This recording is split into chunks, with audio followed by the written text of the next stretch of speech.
1 Samuel 13. Saul was number unknown, years old when he began to reign, and he reigned unknown number, and 2 years over Israel. Saul chose 3,000 out of Israel. 2,000 were with Saul in Michmash and the hill country of Bethel, and 1,000 were with Jonathan in Gibeah of Benjamin. The rest of the people he sent home to their tents. Jonathan defeated the garrison of the Philistines that was at Geba, and the Philistines heard of it.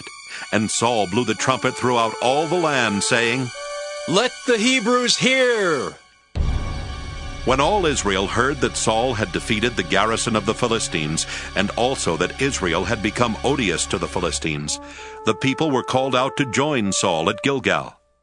The Philistines mustered to fight with Israel 30,000 chariots and 6,000 horsemen, and troops like the sand on the seashore in multitude.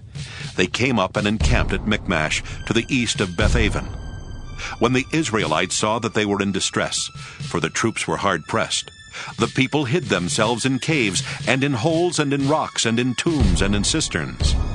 Some Hebrews crossed the Jordan to the land of Gad and Gilead.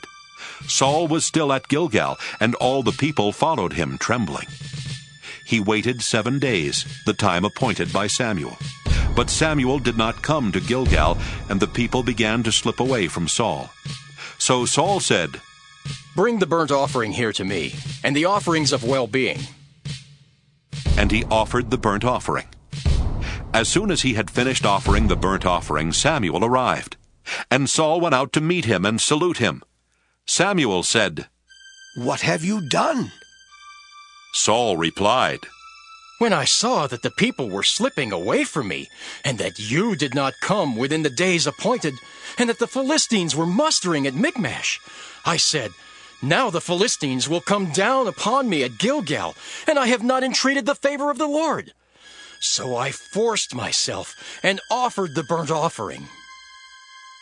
Samuel said to Saul, "You have done foolishly. You have not kept the commandment of the Lord your God, which he commanded you. The Lord would have established your kingdom over Israel forever, but now your kingdom will not continue. The Lord has sought out a man after his own heart, and the Lord has appointed him to be ruler over his people, because you have not kept what the Lord commanded you." And Samuel left and went on his way from Gilgal. The rest of the people followed Saul to join the army. They went up from Gilgal toward Gibeah of Benjamin. Saul counted the people who were present with him, about 600 men. Saul, his son Jonathan, and the people who were present with them stayed in Gibeah of Benjamin. But the Philistines encamped at Michmash. And raiders came out of the camp of the Philistines in 3 companies. One company turned toward Ophrah, to the land of Shul.